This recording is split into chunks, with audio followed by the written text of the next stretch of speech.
그러니까 그 모든 내용이 다 머리로는 이해가 되고 경험상으로도 받아들이고 심지어 일정 부분 저는 박무사님이 말하는 그 어떤 하나님께 대한 한몫도 했다고 생각하지만 이제 그거는 이제 제가 지금 삶을 하니까 이렇게 생각하는 거고 결국 주님이 계속 이제 한계로 이끄시는 주님의 손길을 따라가다 보면 결국 그 한계에 부딪혀 있는 그때 나는 지금의 나와 다르게 자신의 상황에 매몰되어서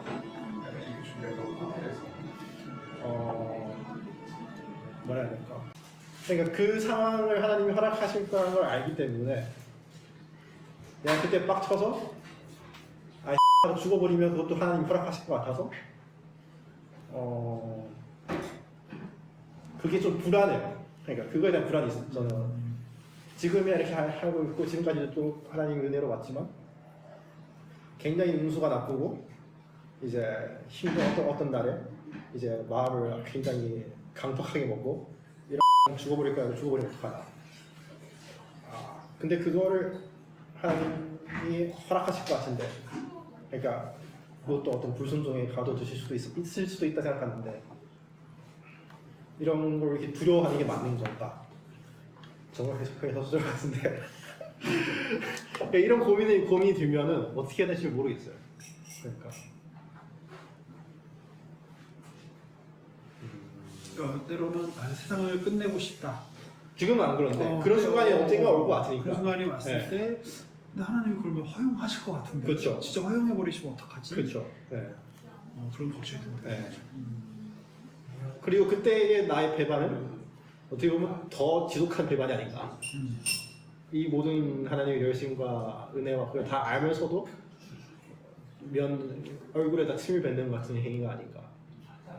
왠지 나라면 그런 짓을 하고 나올 것 같은데 나는 약간 공포가 있습니다.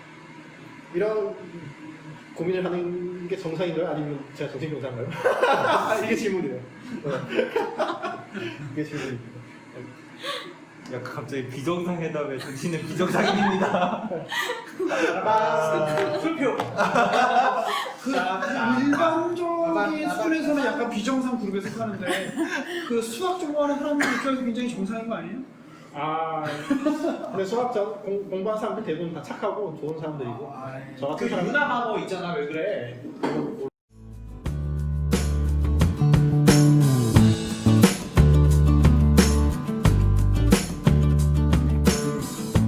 바다 가서 수영을 하면 물이 짜. 그쵸? 내가 짠물 먹고 내가 수영해서 뭐하나 내가 자살하겠다 그러는 경우하고 똑같아요. 그러면 이게 이제 갑자기 난데없는 답이라고 생각을 할 텐데 여기 어떤 혼란이 있냐면 사람은 태어나면 자기가 어느 컨텍스트에 들어가 있는지를 알게 돼요.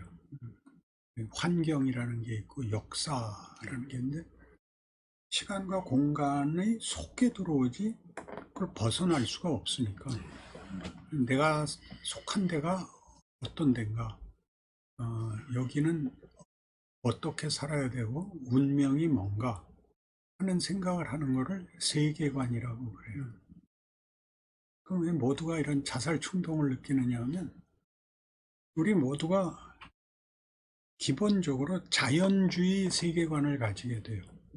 자연주의 세계관을 아는 대로 제일 잘 지적한 데가 불교에서 생로병사 태어나고 늙고 병들고 죽는 거 이거는 우리 현실이니까 아까 서두에 얘기한 바닷물에서 수영했더니 물이 짜더라 그런 거하고 똑같이 고통 속에 있고 그리고 끝이 죽음이니까 헛되고 절망이니까 살다가 힘들면 어차피 죽을 건데 이게 있는 거예요. 모두가. 즉 고난을 감당해낼 무슨 그 다음이 없다고요. 그게 특별한 사람들만의 문제가 아니라 그렇죠. 네, 모두 갖고 있는데 갖는 마음이 인간은 모든 그 조건에 금방 이렇게 익숙해져요. 그래서 그렇게 사는 거야. 이런 말이 제일 많아요. 다 그런 거야. 이렇게 체념으로 살거나 분개하면서 살거나 그거를 진지하게는 잘 안 받아들여요. 이걸 진지하게 생각하는 사람들도 제대로 진지하게 생각하는 게 아니라 이렇게 조급한 마음과 이렇게 차근차근 풀어가야 할 질문과 도전으로 대응을 하지 않고 힘들면 콱 이렇게 죽음이라는 걸 생각해요.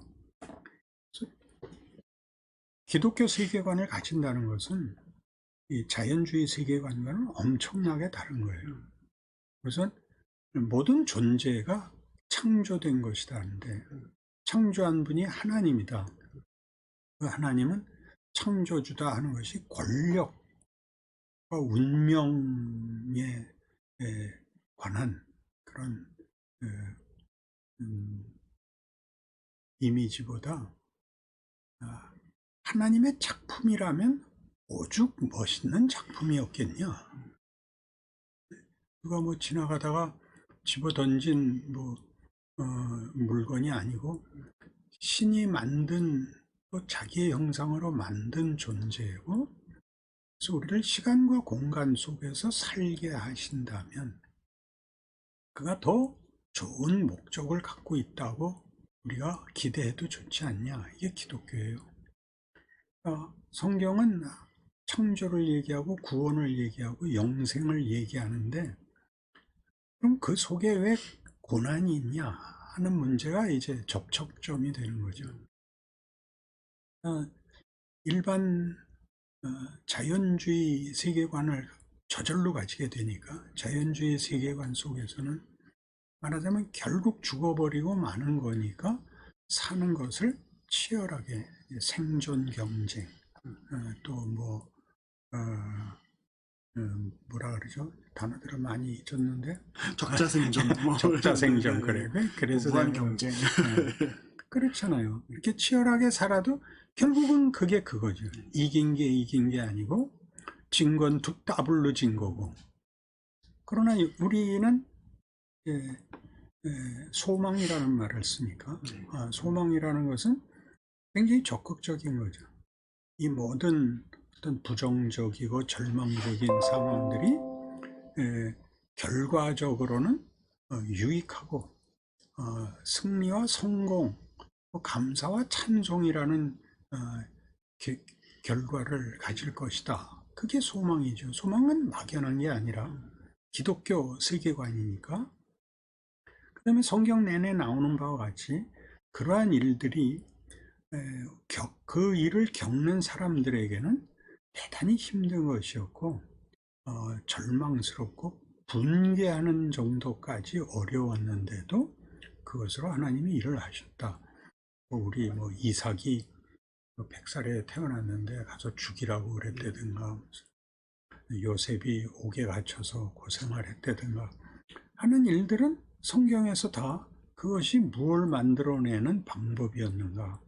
사도 바울에게 오면 내가 아시아에서 당한 고난을 너희가 모르기를 원치 아니하노니 힘에 지나도록 심한 고난을 당하여 살 소망까지 끊어지고 내 마음에 사용선고를 내렸었으니 이는 하나님이 우리로 자기를 의뢰하지 말고 죽은 자를 살리시는 하나님만 의뢰하게 하려 하심이라. 이렇게 되죠. 죽은 자를 살린다는 것은 죽어도 살려낸다 이런 얘기 아니라 그 삶이, 기독교 세계관에서는 끝이 죽음이 아니니까 죽음을 통과해서 부활과 영생으로 가니까 죽음이라는 것이 일을 한다, 가치가 있다, 이렇게 하는 거죠.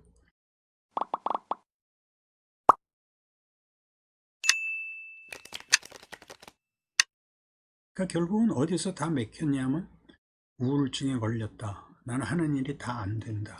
하나님은 뭐하고 계시는지 모르겠다. 내 인생은 왜 이렇게 늘 절망스럽냐? 라는 것은 절망이 하나님께서 그가 하시고자 하는 목적의 한 과정이다. 요새 그거를 그냥 꼭 거쳐야 될까요? 그냥 빨리 어차피 아주 쉽게. 네, 끝날 건데 그냥 빨리 그냥 주님 곁으로 가면 안 될까요? 네. 그러니까 학교를 안 가고 네. 그냥 살면 훨씬 행복하다 이렇게 생각하는 것과 똑같습니다. 학교를 다니는 것은 즐겁지 않습니다.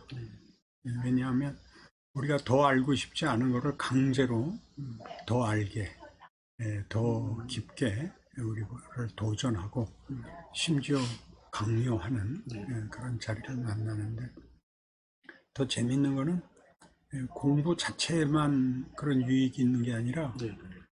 그 클래스메이트가 굉장히 중요하죠. 네.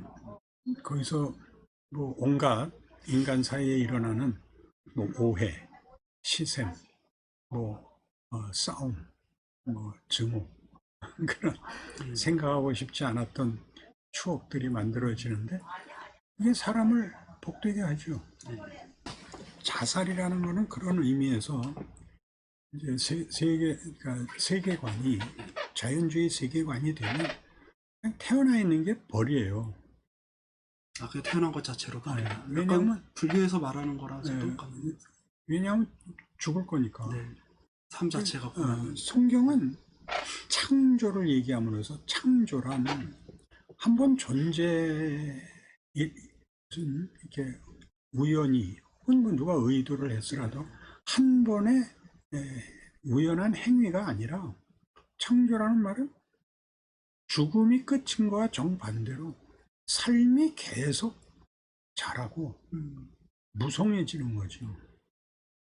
로안 윌리엄스가 하나님은 언제든지 새로운 창조로 우리 인생에 개입할 수 있다, 이런 말들을 좀 드러놔야 돼요.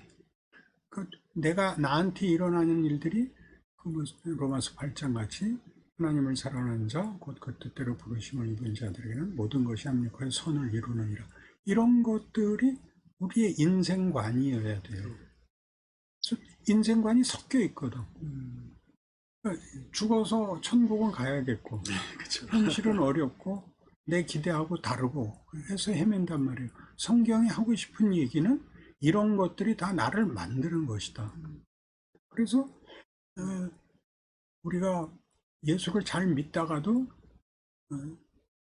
좀 어려운 일이 생기면 하나님께 이제 뭐라 그럴까요? 은혜를 확보하기 위해서 뭐 아주 종교적인 헌신을 좀 과하게 해요. 기도 시간을 더 갖는다든가, 성경을 더 본다든가, 헌금을 더 낸다든가, 또 회개를 한다든가. 그런 것이 전부 연속되는 인생의 자기가 자라나는 과정으로 이해되지 않고, 이렇게 뭐라 그럴까, 이렇게 빚을 갚는 식, 그리고 마음을 한번 다잡는 그 시간의 연속성이, 그러니까 시간이 가지는 누적됨이, 내가 한번 삐뚤어진 생각을 했거나 절망을 한 것이 그 다음 생각과 그 다음 안목으로 분별로 이렇게 누적되고 쌓아가고 자라나는 일이 아니라, 이 카드를 선택했다, 저 카드를 선택했다 하는 것 같이 돼서 자기의 생이 어떤 때 불안해지면 제일 나빴던 추억들이 다 모여서 아우성을 치고, 좀 잘 되면 어떤 잘했던 것들이 다 모여서 그래 이렇게 되는 식으로 이제 인생을, 특별히 신앙 인생을 잘못 생각하는 거죠. 좀 지난번 하셨던 말씀에 이어서 이렇게 인생이 이렇게 한두 번으로 끝나는 게 아니라 쭉 이어지는 누적되어지는 과정이라는 거를 좀 기억하라는 말씀처럼